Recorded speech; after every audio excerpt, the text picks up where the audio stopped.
So welcome to this week's Arts and Health Clinic Facebook Live. And this week I'm actually in the Conscious Life office, in case it looks confusing, whereabouts I am. And this week I want to talk about something which came out of some sessions this week. Often what inspires doing these Facebook Lives is kind of what comes up when I'm working with patients and clarifying things, and then seeing that some of those ideas can be useful to kind of spread more widely. And the kind of thing that came forward was this idea that to really drive forwards recovery from ME, chronic fatigue, fibromyalgia, our recovery has to be, ultimately it has to be the most important thing in our life. Now, that doesn't mean that your recovery becomes necessarily more important than, you know, your children or your spouse or your family. But in terms of where you spend your focus and how you divide up your kind of what you decide to be important day to day, if we don't prioritize recovery, then ultimately we're constantly getting in our own way and fighting ourselves. And in the earlier stages, and sometimes at some of the later stages, it can be incredibly difficult to say no to other things in our life that we are passionate about or we care about, the things that kind of light us up, the things that bring us energy, to focus on ourselves and on our healing path. You know, if we're driven in terms of our career and we're deeply passionate about what we're doing, saying no to that and saying yes to resting can be really hard. If we're a helper type and our tendency is towards being there for and supporting and caring for other people, and we have to say no to that and yes to taking care of ourselves and meeting our own needs, that can be incredibly difficult. And that's where recognizing that, in a sense, the things that tend to progress in our lives tend to be the things that we invest our energy and our care and our resources into. If we invest more in our recovery, it tends to be the case that our recovery moves more effectively and more easily. And you know, we could get into all the things about how challenging this can be, frustrating it can be, how we can feel grief for the things that we have to let go of and the things that we can't do that we love and we care about. You know, we can get into how we negotiate that with our loved ones and how we help them to understand. And, you know, some of those things have been subjects for other videos, and I'm sure that there's more that we can explore there. So I'm not so much here trying to get into the kind of the hows and the whats of how we do it. It's just more, in a sense, asking yourself the question: is your recovery getting the significance that it needs to get the focus that it needs to support your recovery and your healing?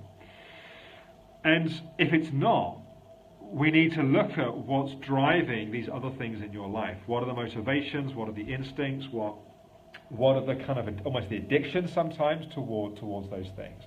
And trying to get more clarity and more understanding of that to get some freedom. And I will say that this can be particularly challenging when we've got responsibilities that are beyond our control, and be that we're responsible for elderly parents, or responsible for children, or we've got financial responsibility for caring people. That's obviously more difficult. You know, Michaela's saying with no support financially, often we do not have the luxury, and that's also true. And you know, again, we can come into some of these pieces perhaps in subsequent videos. And I think it's also worth saying that it's not so much a kind of black and white, that you're either completely focused on recovery or completely not focused on recovery. Sometimes it's a subtle movement towards going, where else can I prioritize my recovery? And sometimes we can do more bits than we realize, and it's a negotiation, and it's a balancing act ultimately. But fundamentally, to do all the things that often need to be done to support the recovery process, it has to be given the time and the focus to support it. The irony, of course, is that sometimes no sooner we really cracked this, and we've really managed to prioritize ourselves, take care of ourselves. And what we find is the breakthrough at one stage becomes the limitation at the next stage.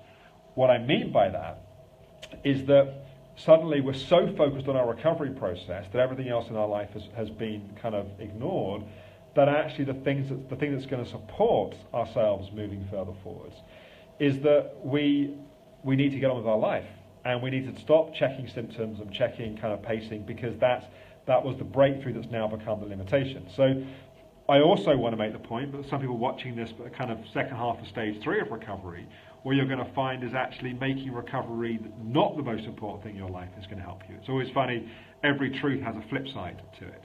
And that's the flip side here, that sometimes we can be so obsessed by recovery that actually that's becoming its own issue. But yeah, I want to leave you with a question. I'm trying to keep these Facebook Lives as tight and focused as possible. Leave you with the question of, are you giving your recovery the priority that it needs for it to be the thing that progresses and moves in your life? And if not, what are some of the things that you could look at to support that? And yeah, Joe said sometimes deeply held trauma can be a block in terms of taking care of ourselves. I think that's definitely true. And in fact, I've done some Facebook Lives in the past around the helper pattern and around taking care of ourselves. And that can be a whole piece sometimes, to be able to value ourselves enough to take care of ourselves. But hopefully that's been useful, and I look forward to talking to you again. I think next week's Facebook Live, I apologise, last week I wasn't able to do one, and next week might end up being a bit later, but we'll see how it plays out. But thank you for watching. Bye-bye for now.